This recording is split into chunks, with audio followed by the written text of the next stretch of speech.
ایک ایسا بچہ تھا جسے سب نالائق سمجھتے تھے۔ استاد، والدین اور رشتہ دار سب اسے طعنے دیتے تھے کہ وہ پڑھائی میں بالکل نکما ہے۔ اسکول میں وہ ہمیشہ سب سے کم نمبر لاتا اور گھر میں بھی اسے ڈانٹ ہی سننی پڑتی۔ لیکن علی کی ایک خاص بات تھی، وہ خواب دیکھنا جانتا تھا۔ وہ چاہتا تھا کہ کچھ ایسا کرے جس سے سب حیران رہ جائیں، لیکن اسے خود بھی سمجھ نہیں آتا تھا کہ وہ کیا کرے۔ ایک دن اسکول میں استاد نے اسے سب کے سامنے شرمندہ کیا۔ تمہارے جیسا نالائق بچہ میں نے زندگی میں نہیں دیکھا۔ علی کو بہت برا لگا، لیکن وہ چپ رہا۔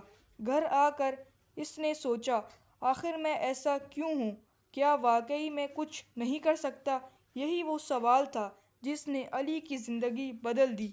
اگلے دن علی نے فیصلہ کیا کہ وہ خود کو بدلے گا، لیکن کیسے؟ وہ پڑھائی میں دلچسپی نہیں لے سکتا تھا، لیکن اسے مشینوں سے کھیلنا پسند تھا۔ وہ خراب گھڑیاں، کھلونے اور الیکٹرک چیزیں کھول کر دیکھتا کہ ان کے اندر کیا ہے۔ ایک دن اس کے دوست فراز کی گھڑی خراب ہو گئی۔ علی نے کہا، میں ٹھیک کر دوں گا۔ سب ہنسنے لگے۔ تم نالائق علی، یہ تو مزید خراب کر دے گا۔ علی نے سب کی باتیں نظر انداز کیں اور گھڑی کو کھول کر غور سے دیکھا۔ کچھ دیر بعد وہ حیران کن طریقے سے گھڑی ٹھیک کر چکا تھا۔ واہ، تم نے کر دکھایا! فراز حیران تھا۔ علی کو محسوس ہوا کہ شاید وہ واقعی نالائق نہیں ہے۔ علی نے اپنے اندر ایک خاص صلاحیت دیکھی، لیکن اسے یقین نہیں تھا کہ وہ کہاں تک جا سکتا ہے۔ اس نے طے کیا کہ وہ ہر خراب چیز کو ٹھیک کرنے کی کوشش کرے گا۔ ایک دن اسکول میں سائنس کے استاد کی میز پر رکھا پنکھا خراب ہو گیا۔ استاد غصے میں تھے، یہ آج پھر خراب ہو گیا، کون ٹھیک کرے گا؟ علی نے ہاتھ کھڑا کیا۔ سب نے مذاق اڑایا، سر یہ تو مزید بگاڑ دے گا۔ استاد نے علی کو موقع دیا۔ علی نے پنکھا کھولا، تاروں کو غور سے دیکھا اور جلد ہی اسے ٹھیک کر دیا۔ پوری کلاس حیران زدہ تھی۔ استاد نے مسکرا کر کہا، علی شاید تم نالائق نہیں ہو، بلکہ ہم نے تمہیں غلط سمجھا تھا۔ علی کے اندر اعتماد پیدا ہو چکا تھا۔ اس نے فیصلہ کیا کہ وہ ٹیکنالوجی کے بارے میں مزید سیکھے گا، لیکن مسئلہ یہ تھا کہ اس کے پاس نہ کوئی اچھی کتاب تھی اور نہ کوئی استاد جو اسے سکھا سکے۔ ایک دن اس نے انٹرنیٹ پر مشین کیسے کام کرتی ہے لکھ کر تلاش کیا۔ جیسے ہی اس کے سامنے ویڈیوز آئیں، وہ دنیا کے سب سے بڑے جادو میں کھو گیا۔ یہ وہ دن تھا جب علی نے پڑھائی کی ایک نئی مشکل دیکھی، عملی سیکھنے کا سفر۔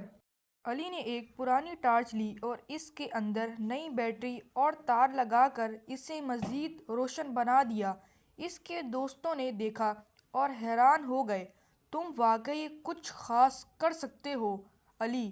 یہ پہلی بار تھا جب علی کو نالائق کے بجائے ذہین کہا گیا، لیکن اصل امتحان ابھی باقی تھا۔ اسکول میں ایک سائنس فیئر ہونے والا تھا۔ علی نے سوچا، اگر میں کچھ زبردست بنا سکا تو سب کو ثابت کر دوں گا کہ میں نالائق نہیں ہوں۔ علی نے ایک منفرد چیز بنانے کا فیصلہ کیا، ایک ایسا خودکار روشنی کا نظام جو اندھیرے میں خود ہی جل جائے اور روشنی میں بند ہو جائے۔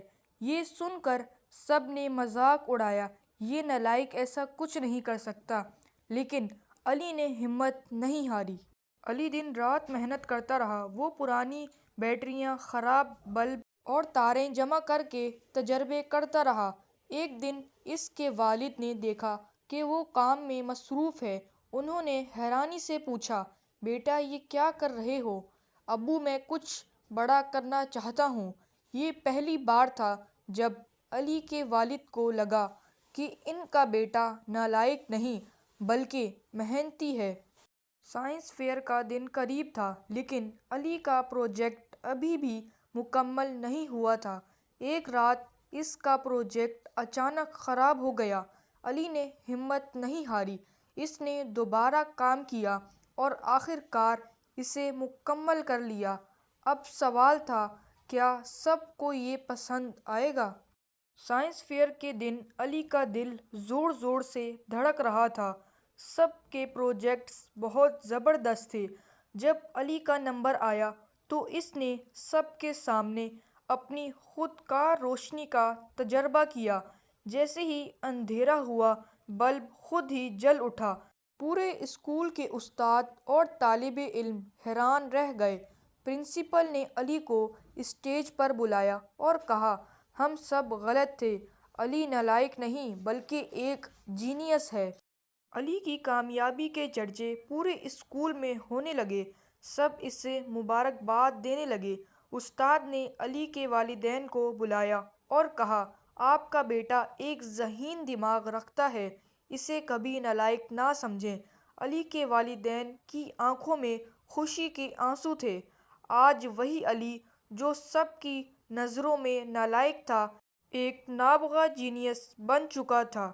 تو یہ کہانی یہیں پر ختم ہوتی ہے۔ آپ ہماری ویڈیو کو فٹافٹ سے لائک کریں اور ہمارے چینل کو ضرور سبسکرائب کریں۔